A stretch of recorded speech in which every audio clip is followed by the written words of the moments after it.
You remember this thing? Yeah, everybody needed their own Charizard back in the day, and thanks to Pokemon, every IP with collectible monsters needed a card game. Seeing as how popular the physical game was, it was reason a digital iteration might do just as well, and in some ways they were right. I still think this is a very underrated game with an extremely underrated soundtrack.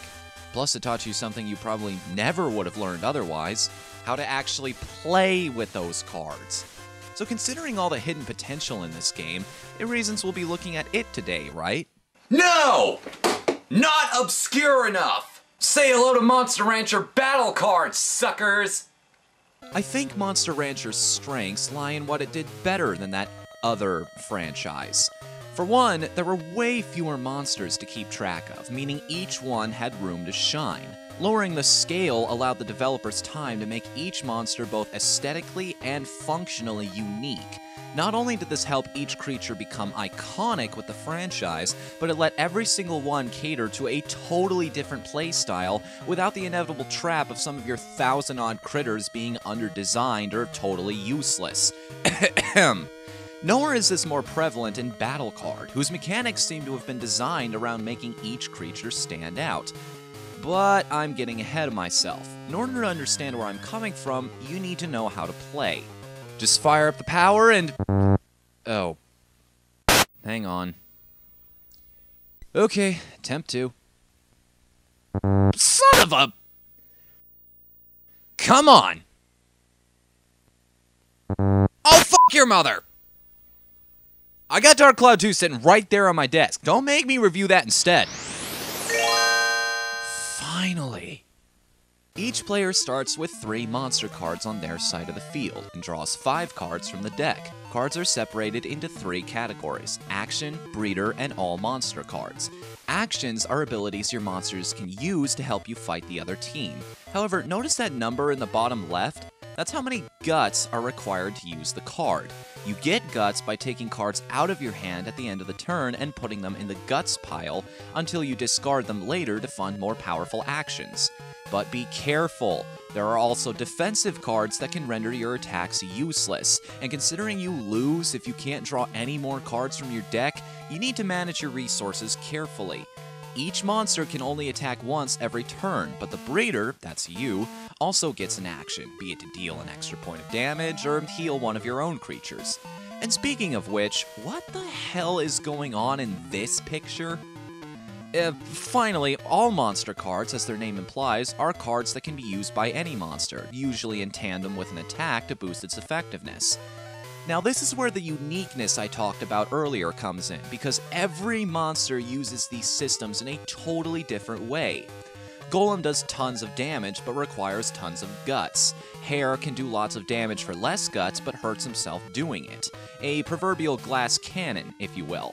Suezo is all about lowering your opponent's guts and generally being annoying. Mochi is a slippery little buffalo testicle with about 100 different defense cards. Oh, don't worry though, only every person you'll fight uses him. Naga sports both powerful and resource-friendly attacks, and even has the ability to counter attacks against him. Tiger's basic attack cards are free, but you can play them together for more damage. 1 does 1, 2 does 3, and if you mix Right Claw, Left Claw, and Horn, well, it's just a bad day to be your opponent. And then there's Pixie. Oh, Pixie. The little lightning-launching firecracker who is pretty much the only reason I watched the show as a kid. Her 2 basic attack cards can be used consecutively on the same turn. She has an attack that can't be dodged, her dodge card is free, and did I mention she can heal your other monsters for only 2 guts? Seriously, just answer no to all the questions in the beginning so you get her right from the start. I don't need sympathy from humans. Now that you know the rules, what are you battling cards for? To be the best there ever was? Well, yeah, pretty much. Your goal is to visit several ruins outside of town and defeat the descendants within. Along the way down, you'll go through randomly generated floors fighting other trainers and ruin guardians. Again, this is something Monster Rancher had over Pokemon. Even the other battlers you fight in these places are visible on the field, and only half of them will challenge you on touch, meaning those pain-in-the-ass random encounters common for this era are non-existent here.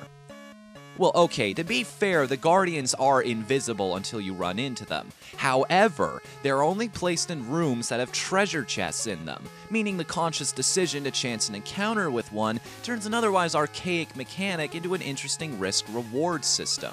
Besides, you get items later that can reveal their positions anyway, so the negatives are mitigated even further. The Descendants are no joke, by the way. These guys are smart, and they use expertly crafted decks to make your life miserable. Not to mention they use special hybrid monsters. Fans will remember that one of the big draws of Monster Rancher is how monsters could be combined into special fusion breeds that had the best traits of both base creatures. In this case, fused creatures use the attack cards of one species and the defense cards of another. How is this helpful?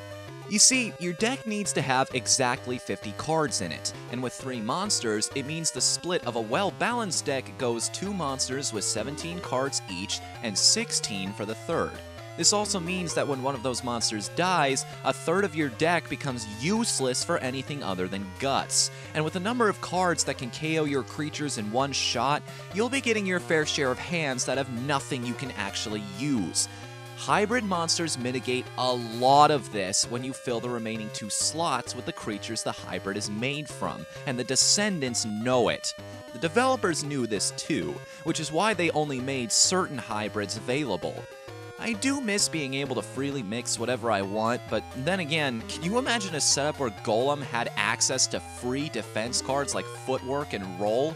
This game would be broken beyond recognition. So get collecting, guys, because one of these monsters can only be obtained by procuring one of every other card in the game.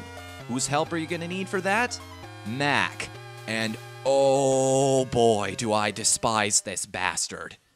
Mac will trade you one of your items for one of the cards he has. Sounds simple enough, except that he only offers you 3 of the cards he might potentially give you at a time. Meaning if you want the full selection, you have to keep going back, talk to him again, pull up the menu, select your item, go through more dialogue, and hope against hope the one card you're looking for is even available for trade. I'm currently in the process of creating an online resource that chronicles every single card you can get for every single item in this game, because I don't want anybody else sitting with this guy for hours and hours working around his nonsense to try and build up their decks. And when I'm done, I will post a link in the description. I started the playthrough for this recording with the Tiger team instead of Pixie, and when I finally got the chance to add her to my roster, I was missing copies of one of her most important cards, Bolt.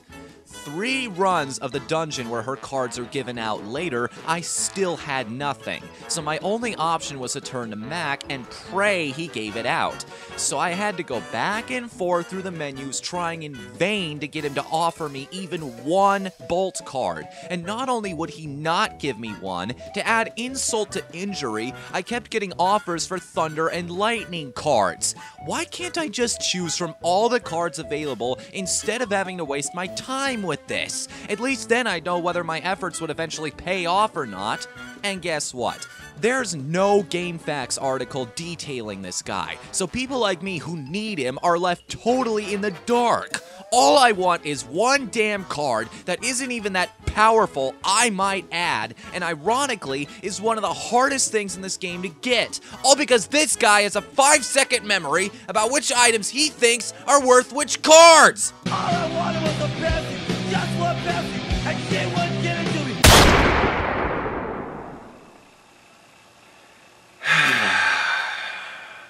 All in all, this was a neat little title.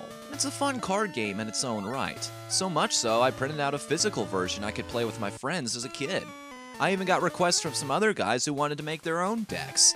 Which brings up an interesting point. How come this game never got an official physical release? It's tons of fun, and the series has a strong cult following even to this day. So hey, Tecmo, can you say crowdfunding? I'm positive old fans would turn up in droves to help you make this happen. I've been huge on board games lately, so I would jump on a Monster Rancher battle card Kickstarter in a heartbeat, especially if you included a few miniatures to stick on the cards like in the video game.